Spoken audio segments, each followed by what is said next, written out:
bem-vindos a mais uma exploração focada. Hoje a gente mergulha num material bem interessante sobre administração aplicada à engenharia de segurança do trabalho. É tipo um guia técnico, sabe? Bem detalhado. E a nossa missão aqui é entender como é que os princípios de gestão podem, assim, turbinar mesmo a segurança no trabalho. Não é só cumprir regra, né? Exato. É usar a inteligência administrativa para proteger o pessoal, melhorar a produção e até, quem sabe, fortalecer a imagem da empresa. Vamos passar pelos conceitos básicos, estruturas legais, até chegar nas tendências e no papel estratégico. Então, bora lá desvendar isso. Para a gente começar, por que essa mistura? Administração com engenharia de segurança. Qual que é a mágica aí? Olha, a lógica é até bem direta. Pensa naquelas ferramentas clássicas da administração, né? Planejar, organizar, dirigir, controlar. Sim, o básico. Isso. A ideia é pegar esse arsenal todo e aplicar para que a prevenção de acidentes, de doenças do trabalho seja muito mais sistemática, mais eficaz. Não é só reagir quando algo acontece, é gerenciar para que não aconteça. Entendi. E os ganhos são claros. Usar melhor os recursos, criar uma cultura de sempre melhorar, sabe? Melhoria contínua. E, claro, o principal, reduzir acidente e aqueles custos enormes que vêm junto, que muitas vezes a gente nem vê. Entendi. É sair do apagar incêndio para construir uma estrutura que evita o fogo começar. E como isso se organiza na prática, assim, especificamente aqui no Brasil? Aqui no Brasil, a legislação trabalhista, principalmente as normas regulamentadoras, as NRs, elas que dão a forma para essa estrutura. A gente tem duas peças bem centrais nisso. Primeiro, o CSMT. CSMT. Isso. Serviço Especializado em Engenharia de Segurança e Medicina do Trabalho. Tá lá na NR4. A composição dessa equipe varia um pouco, sabe? Depende do risco da atividade da empresa, do número de funcionários, mas geralmente tem técnico de segurança, engenheiro de segurança, auxiliar de enfermagem do trabalho, enfermeiro do trabalho e médico do trabalho. O foco deles é bem técnico. Conhecimento especializado para promover saúde e proteger, né? Exatamente. Proteger a integridade do trabalhador com base nesse conhecimento. Certo, essa é a parte, digamos, mais técnica e especializada. Mas é a participação de quem está lá na linha de frente, no dia a dia. Aí é que entra a CIPA, Comissão Interna de Prevenção de Acidentes da NR5. O mais interessante da CIPA, eu acho, é a composição dela. Como assim? É paritária. Metade dos membros é indicada pelo patrão, pela empresa, e a outra metade é eleita pelos próprios funcionários. Ah, bacana. Isso traz a visão de quem está lá, né? Justamente. Traz a perspectiva do chão de fábrica, sabe? As preocupações, as sugestões de quem vive o risco ali todo dia. Leva isso direto para a mesa de discussão. Garante que a voz do trabalhador seja ouvida na gestão da segurança. Então não é uma estrutura contra a outra, mas uma colaboração. O SESM com o que e o porquê técnico e a CIPA com o como isso funciona na realidade do trabalho. É isso? Perfeito. A sinergia é a chave. O material que a gente está vendo até ressalta isso, né? Diz que essa integração junto o conhecimento técnico com a percepção prática. Idealmente, eles trabalham juntos para mapear os riscos. Aquele mapa de riscos famoso. Esse mesmo. Planejam ações preventivas, investigam acidentes ou incidentes. É a base para uma gestão de segurança que não seja só eficaz, mas que tenha a participação de todo mundo. Claro que... Que fazer isso funcionar na prática deve ser um desafio, né? Superar barreiras, hierarquias. Exatamente. É um desafio constante, mas é o caminho. Faz todo sentido. E olha, falando em mercado de trabalho, o material indica que essa área de segurança está aquecida no Brasil. Onde que estão as oportunidades e o que está sendo exigido desses profissionais hoje? Sim, a demanda é alta, principalmente em setores que a gente já sabe que tem risco maior, né? Construção civil, petroquímica, mineração, agronegócio. Mas está crescendo também em serviços, em consultorias, até no setor público. Só que, como você falou, não é um mercado parado. Está mudando. Está mudando. A digitalização, por exemplo, está chegando forte.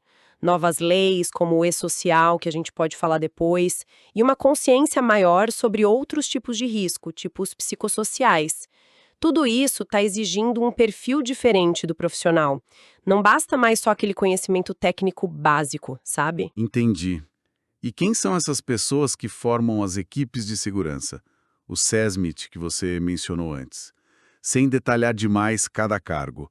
Mas qual a lógica dessa equipe ser tão diversa, multidisciplinar? Olha, a força do SESMIT está justamente aí, nessa combinação de diferentes olhares e níveis de atuação.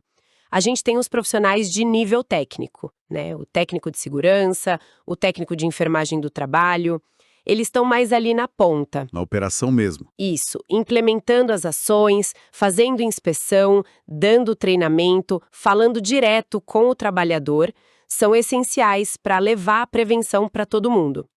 E aí tem o pessoal de nível superior, O engenheiro, médico. são de responsabilidade técnica, tem o enfermeiro do trabalho, que gerencia os serviços de enfermagem na empresa, planeja programas de saúde, e o médico do trabalho, que cuida da vigilância da saúde com os exames ocupacionais, coordena o PCMSO e é quem estabelece a relação entre a doença e o trabalho, o famoso nexo causal.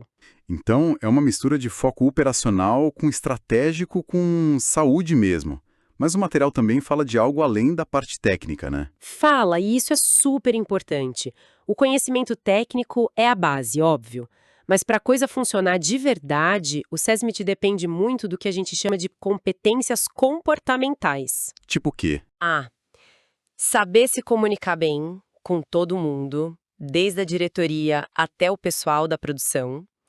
Trabalhar em equipe, porque segurança ninguém faz sozinho. Ter ética, né? Lida com informação sensível. E ser proativo. Tentar antecipar o problema, não só esperar acontecer para reagir. É essa combinação que faz a diferença no final do dia. Essa ideia de sistema de organização me faz pensar naqueles sistemas de gestão de segurança e saúde ocupacional, os SSO. Como é que eles evoluíram? Qual é o padrão que a gente usa mais hoje? Teve uma evolução clara aí. Começou mais como um guia, uma recomendação com uma norma britânica, a BS 8800, lá em 96. Depois veio a OS-HAS 18001, em 99. Essa já era mais estruturada, permitia a certificação e o foco era muito no controle dos perigos.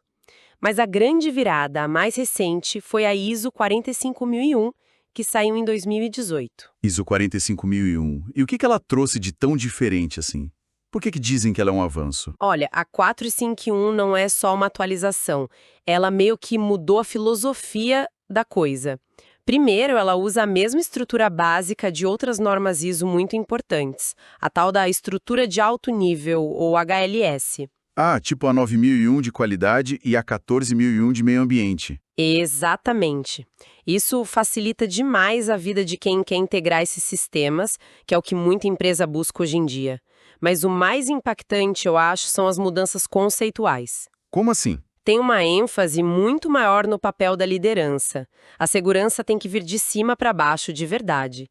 Tem que entender o contexto da organização onde ela está inserida. A abordagem agora olha não só para os riscos, mas também para as oportunidades de melhorar a segurança e a saúde. E talvez o mais crucial, fortalece muito a consulta e a participação ativa dos trabalhadores em tudo. Não é só informar, é envolver de verdade.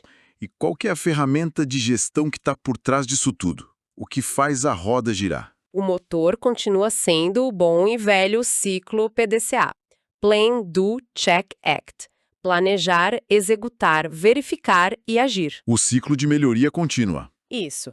É um ciclo sem fim, né? Você planeja suas ações de segurança com base nos riscos que identificou, nos seus objetivos, aí você implementa o que planejou, depois você verifica se deu certo, se atingiu o resultado esperado, monitorando indicadores, fazendo auditoria, e por fim você age para corrigir o que não deu certo ou para padronizar e melhorar o que funcionou. É simples na teoria, mas exige disciplina para fazer na prática, né? Com certeza. E aquela integração que você mencionou antes, com qualidade, meio ambiente, isso é o tal do SIG, Sistema Integrado de Gestão. Exato, o SIG. A ideia é essa mesmo, juntar esses diferentes sistemas. Qualidade, meio ambiente, segurança, às vezes entra responsabilidade social, energia, outros, numa única estrutura de gestão. As vantagens podem ser muitas, né? Tipo o quê? Menos burocracia, teoricamente, menos duplicação de esforço de documento, otimizar recursos, por exemplo, fazer uma auditoria só para tudo. E ter uma visão mais completa, mais holística dos riscos e das oportunidades do negócio como um todo. Parece muito bom, muito eficiente, mas imagino que não seja tão simples assim de implementar na prática. Não, não é. Com certeza tem desafios. Exige uma mudança de cultura na empresa, tem que quebrar aquelas barreiras entre departamentos, sabe? Precisa de gente com visão mais ampla, multidisciplinar. A complexidade no começo pode ser grande e, se não for bem planejado, bem implementado, corre o risco de ser só uma integração no papel, sem trazer os benefícios reais. Mas quando funciona bem, o ganho em eficiência e em visão estratégica é considerável. Falando em riscos, então, como é que funciona essa gestão na prática da segurança e saúde no trabalho, da SST? A gestão de riscos é, assim, o coração da SST preventiva. É um processo que não para, contínuo, que envolve basicamente algumas etapas. Primeiro, identificar os perigos que existem no ambiente de trabalho. O que pode dar errado? Exato. Depois, analisar esses perigos para entender qual a chance, a probabilidade daquilo acontecer e qual seria a gravidade, o impacto, se acontecesse. Com isso, você avalia se o risco que resulta dessa combinação é aceitável ou não. Se não for aceitável, Tem que fazer alguma coisa. tem que tratar esse risco, ou seja, implementar medidas para eliminar ele ou, pelo menos, reduzir a um nível que seja considerado aceitável. E tem uma ordem certa para fazer isso, uma prioridade para essas medidas de controle? Tem, e isso é fundamental. A gente chama de hierarquia de controles. A prioridade máxima, sempre, é tentar eliminar o perigo lá na fonte, tirar ele de vez. O ideal. É o ideal. Se não der para eliminar, a segunda opção é substituir. Trocar aquele processo, aquele material perigoso, por um que seja menos perigoso. Depois, vem os controles de engenharia. Que seria o quê? Mudar o ambiente? Isso, modificar o ambiente ou o processo para reduzir a exposição da pessoa. Por exemplo, enclausurar uma máquina que faz muito barulho, colocar uma ventilação melhor. A seguir, vem os controles administrativos. Procedimentos, treinamentos. Exato, mudar a forma como as pessoas trabalham, fazer rodízio de função, dar mais treinamento, criar procedimentos mais seguros. E só por último, como última barreira mesmo, é que vem os equipamentos de proteção individual, os EPIs. Capacete, luva, óculos. Isso. A tentação muitas vezes é pular direto pro EPI, né? Porque parece mais fácil. Mas ele não elimina o risco na fonte e ainda depende da pessoa usar direitinho o tempo todo. Por isso que ele é o último recurso na hierarquia. Essa hierarquia é uma ótima referência. E como é que esses riscos são identificados e, principalmente, comunicados para o pessoal? O material fala do mapa de riscos. A identificação é uma etapa super crítica. Para facilitar, a gente costuma agrupar os riscos em categorias, né? Riscos físicos, ruído, calor, vibração, radiação. Riscos químicos, poeira, gases, vapores. Riscos biológicos, vírus, bactérias, fungos. Riscos ergonômicos. Postura, esforço repetitivo, estresse. Isso. E os riscos de acidentes ou mecânicos. Máquinas sem proteção, risco de queda, eletricidade, incêndio, essas coisas. O mapa de riscos, que geralmente é feito pela CIPA, com o apoio técnico do CESIMET, é uma ferramenta visual bem poderosa para comunicar isso. Como ele funciona? Ele pega o layout da empresa, a planta baixa, e usa círculos de cores diferentes e tamanhos diferentes para mostrar onde está cada tipo de risco e qual a intensidade dele em cada setor. Verde para físico, vermelho para químico, marrom para biológico, amarelo para ergonômico e azul para acidente. É uma forma rápida e intuitiva de todo mundo ver onde estão os principais perigos. Mas aí a questão é fazer isso virar comportamento seguro, né? Não só um mapa na parede. Exatamente. A comunicação visual é importante, mas ela tem que se traduzir em consciência e ação no dia a dia. Esse é o pulo do gato. Mudando um pouquinho de assunto, mas ainda nessa linha de gestão, de processos, o e-social foi uma mudança enorme para as empresas no Brasil, né? Como é que ele impactou a área de SST especificamente? Nossa, o e-social foi uma verdadeira revolução digital na forma como as empresas passam informação para o governo. Trabalhista, previdenciária, fiscal.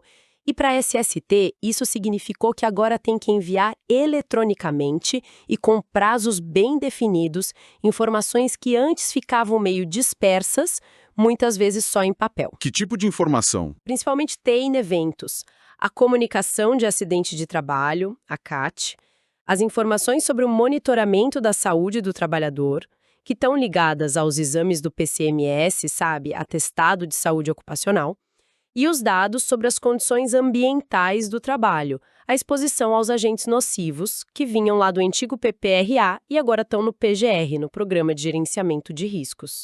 E qual foi o efeito prático disso nas empresas? O que mudou no dia a dia?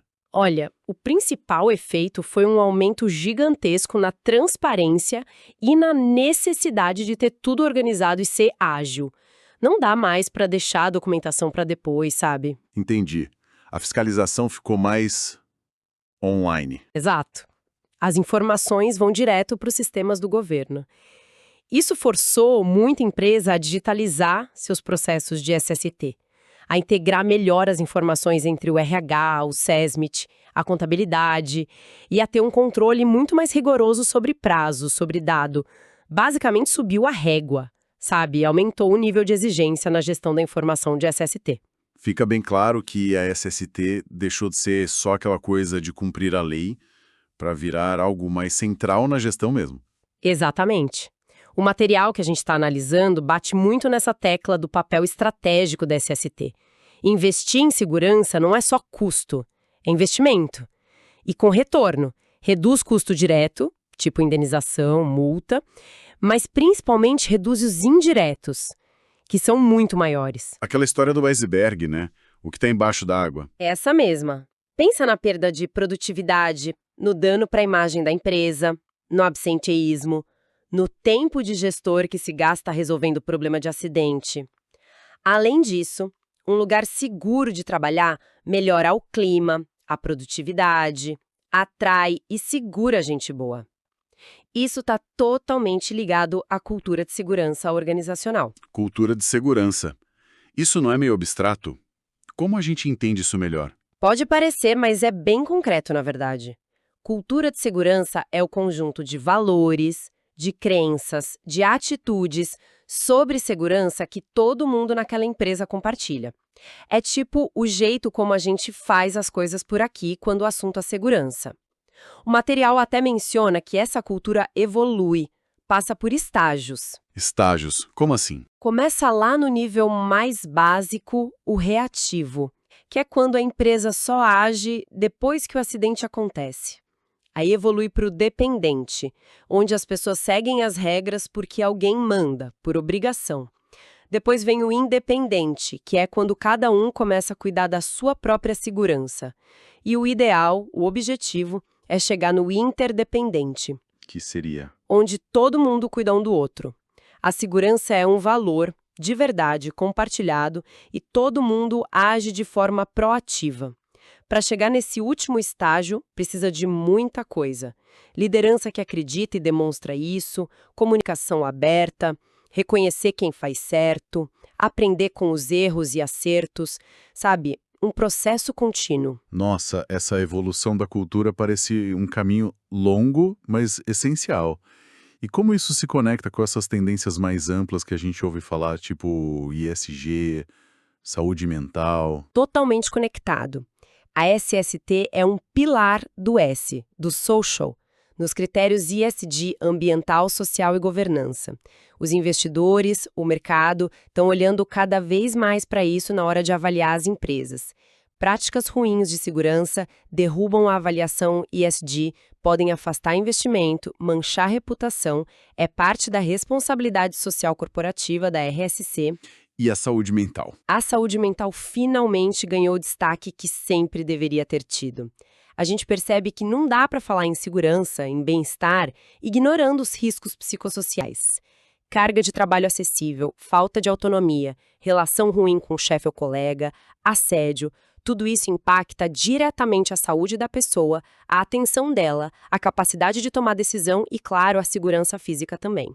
A abordagem hoje tem que ser integrada. Integrada como? Tem que prevenir esses riscos, oferecer suporte psicológico para quem precisar e ajudar na volta ao trabalho de quem se afasta por questão de saúde mental. É olhar o trabalhador como um todo. É uma visão bem mais completa da saúde do trabalhador, né? Olhando agora para o futuro, o que o material aponta como as grandes transformações que vêm por aí na área? A tecnologia parece que vai ter um papel central nisso. Ah, sem dúvida. A tecnologia está redesenhando a SST. Pensa só, Internet das Coisas, IoT, com aqueles sensores que a gente veste, os wearables, Que monitoram tudo? quase tudo. Sinal vital, exposição a gás, ruído, localização, tudo em tempo real.